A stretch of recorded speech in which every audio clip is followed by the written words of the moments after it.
Yorkshire puddings with gravy for the perfect Christmas side. Now to make the Yorkshire puddings, we're going to crack 3 whole eggs into a large mixing bowl and follow that up with 150 milliliters of skim milk. You can use full fat milk, but you might need to add a splash of water just to add a little bit of moisture.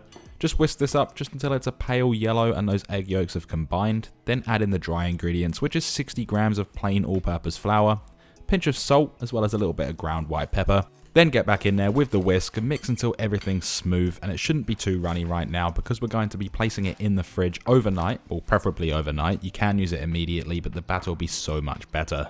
Now when you're ready to cook these, we're going to add in 2.5 teaspoons of any fat of your choice into a muffin tray or cupcake tin. I'm actually using beef tallow for this recipe. We're going to put these in a preheated oven at 240 degrees Celsius for about 10 minutes, just until that fat's smoking hot. Now once the fat's hot enough, we're going to then remove it, place it onto a heat resistant surface, and spoon in enough of the batter just to fill each mold by half. I did only get 6 out of this recipe because I am using muffin trays, but you will get a lot more if you use cupcake tins. Once you have that filled up, we're just going to place these back into the oven and cook these for roughly 16 to 18 minutes, just until they're beautifully golden brown and have puffed up, pretty much the exact same as the ones I have right here. I do recommend letting these sit for about 5 minutes now because the fat can pool up and we just want that to drain off a little bit before we handle them. And what we have is these crispy and fluffy Yorkshire puddings.